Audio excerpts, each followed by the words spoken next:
Hello everyone and welcome back to Planet Coaster. We will be starting our haunted house build today, and this one took quite a while. So let's just jump straight into it and get building. Now, what I'm doing here is first off laying out the station and then establishing kind of the front facade shape of the structure and the access points coming out of the ride and into the ride. Now this is going to have quite the large shape, and then also it's going to have the interior and exterior fairly well detailed. Our total part count ended up around 1900 parts. I will say it's also not perfect. I'm not great at horror rides, mainly due to me being a wuss and not really liking scary things anyways. But this front facade will allow us to go ahead and plan out the coaster. And I'm using a coaster instead of a kind of normal drive cart ride that I would basically see other people use.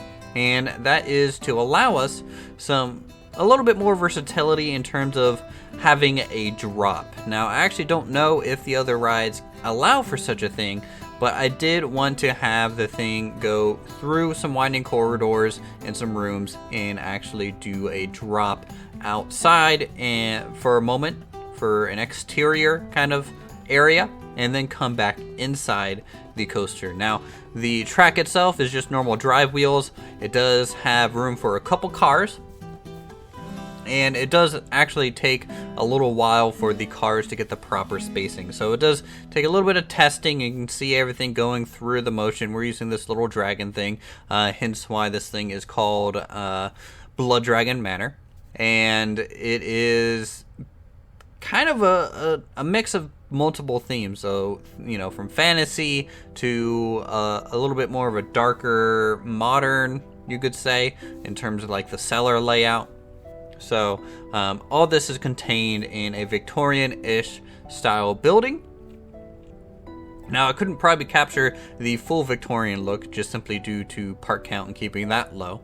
And you'll notice that initially the exterior kind of rail section was still using those drive wheels, and eventually we swapped that out for more of just a drop into a quicker section.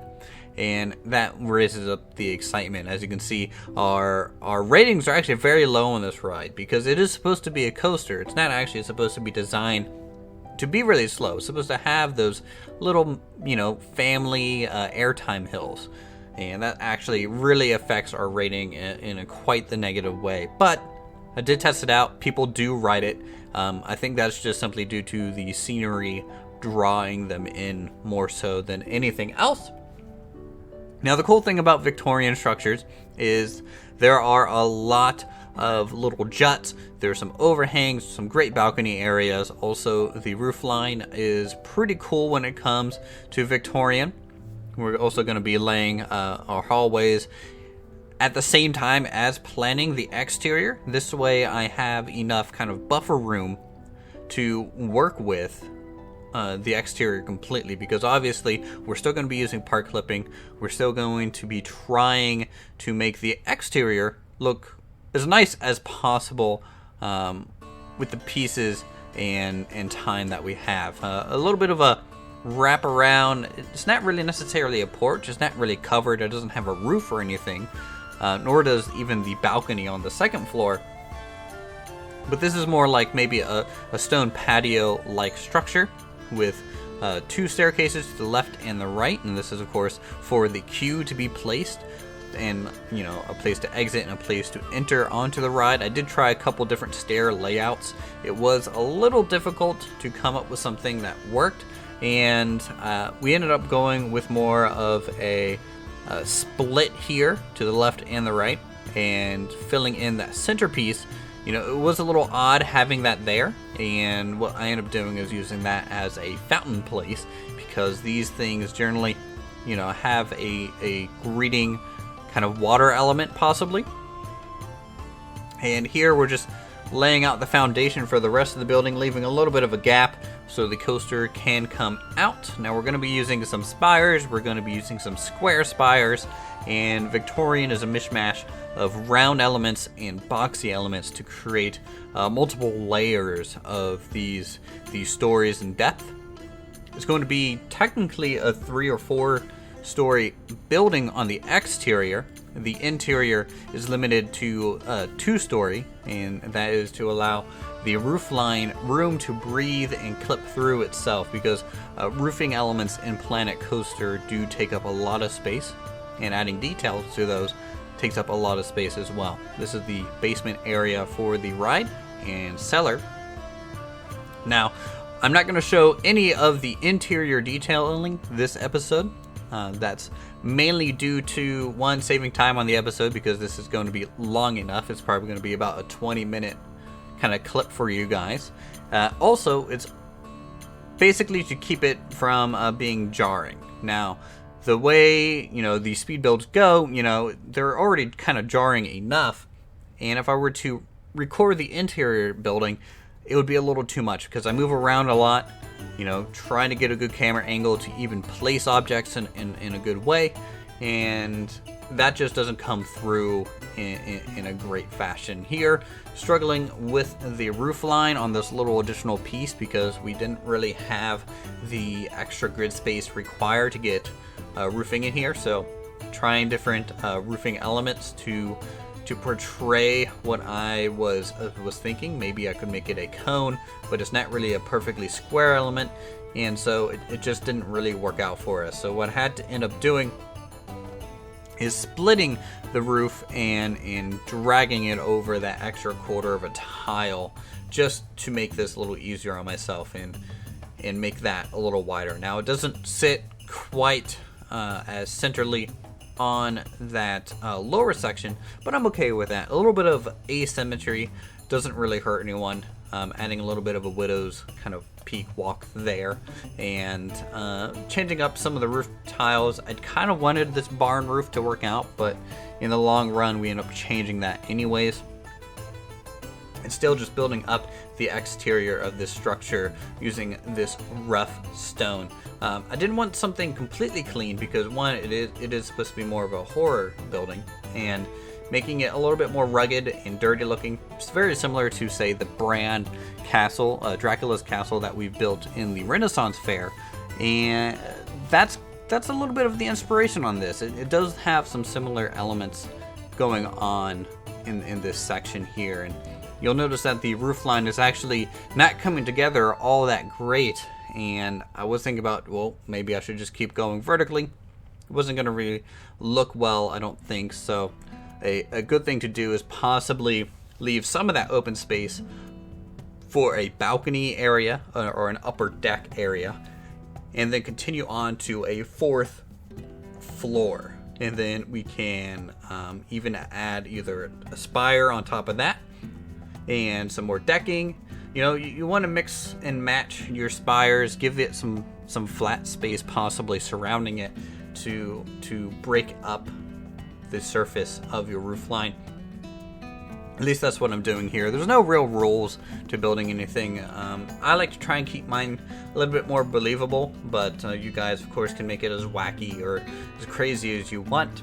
This is Planet Coaster after all, and everyone that makes items I think they're all good in their own way for sure. Gonna add a little bit of a window element to the front spire. I think that adds a little bit more detail, make it look a little bit more unique. And this main spire itself, kind of wrapping along the balcony, is a fairly common Victorian element. My sister does own an old Victorian house in a historic district of my hometown, and that's basically kind of my inspiration for that, though hers does look a little bit different, and it's really only on the upper section, so there would be more porch space beneath that, and it's just held up by columns. Other than that, just normal ribbing on the plaster section, some thinner elements, some thicker elements, using dark wood kind of decor here to make it look maybe a little bit more spooky. You could go in and maybe board up some of these windows, but I kind of wanted a cleaner presentation on the outside, and that is to again, I guess keep the park count low, because if it were to go in and make the whole exterior very spooky looking and overgrown and overrun, we would probably run into problems later on. But also, I think there also might be a little bit of an element of it can be creepy yet clean. It, it might give off the vibe of, your spooky neighbor. They might have a normal looking house, but there's just something about it that's off-putting, and that's what I'm trying to do with the colors in general. I don't know if it's quite working.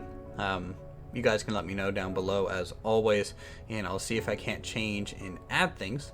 You can also find it on the Steam Workshop and add it into your park, see how it all works, tinker with it on your own, make your own variation for all I know. It was a little hard to get some of the detailing close to the track here, and I kind of wish they would allow us to clip into it a little bit more when it comes to building, because obviously we just need a little bit more flexibility than currently. Now, I think it should be up to us, the builders, whether or not we're going to be placing wood planks that's going to be chopping people's heads off. But the more flexibility would be much appreciated in Planet Coaster, and I know that was brought up in the forums a couple of times, and I hope they do add something like that. We're going to be adding some thicker pillars here. As soon as I find a correct block to do so, you can see just going through all these pieces, and there was an update that was released yesterday. By the time you guys are watching this was like a 3-day build, and I really kind of wanted it done sooner than this. But they did add, winter elements, a couple new flat rides, which are great, the bumper cars. They also added, is it called the Colossus? Or something like that. It's essentially like a Ferris wheel that starts horizontal and then lifts up to the vertical, which is a pretty cool concept. And I don't know if I would ride something like that. I don't really like spinning rides, but hey, it looks really cool, and it's also sci-fi, so we might be able to find a use for it in our sci-fi park in the long run as well. Wanted to get the lower first floor of this spire a little bit more fancy, with some thicker columns, some really tall windows on there. Also, now we'll just go in and add some windows along the rest. We do change it up a little bit. Some taller windows, some shorter windows here and there, and some also windows using some different elements other than stone. Entrance into the first floor there, we're just going to frame it with wood. Keep it simple. There's no sense to overly detail this early on, and that allowed me to probably spend some more detailing on the interior. I did allocate about 800 pieces for the exterior, and then the rest for the interior, and then I went back and added a little bit more on the exterior back area. So, there was a little bit of planning in terms of part count early on. Now, since this is the Dragon Blood Manor, I did want to come up with a little motif, just a little dragon kind of sculpture on the front main facade there, and that is kind of like, I guess, the family logo that used to live there. At least that's a little bit of a story that I came up for this thing. It does help to come up with theme, story elements for your rides. I don't think I did a great job at that. For this one, it's kind of a mix match of different elements, but you guys will hopefully see that in the ride view and in the real-time build kind of section, so you can see some more of the main details. One chimney, I think, was enough on this one. Brand Castle had a lot, so trying to balance that out. I think that's going to be it for the speed build section, so let's go ahead and kick it over to real-time me, and we'll take a nice long look at our wonderful haunted house. Okay, so I hope everyone enjoyed the speed build section of the exterior of our haunted house, and let's go ahead and look around real time so you guys can observe some of the detailing. And the interior will save, as I said, just for the finale, where it will just be quiet. You guys will get to ride it when it's dark. And at that point, the episode will be over. It'll be uploaded to the Steam Workshop, and you guys will be able to download this and put it into your park. So it is about, the building itself is 1754, though the whole blueprint is about 1900 total parts, because there's some things not really necessarily tied to the structure itself. We are using the Dragon Cart, which, of course, probably could have used the sleigh ride, but the coaster itself is a necessity to get a little bit of a drop in there. So it is a pretty cool ride in general. You can see some of the smoke effects billowing out of the entrances. And it's a pretty standard, kind of pseudo-Victorian, almost, it's maybe a little gothic, but not really. It's kind of just a mishmash of different building styles to give us our general look here. We do have some cornerstones, we have some wooden trim in the plaster areas. The Dragon Blood Manor, of course, is kind of, the symbol is this itself, just kind of emblazed on the front of the manor. Multiple stories. The coaster itself only goes up to the second story, and this is just to save room and allow for some park clipping to take place in a reasonable fashion, and so we don't have a whole lot of clipping into the ride itself.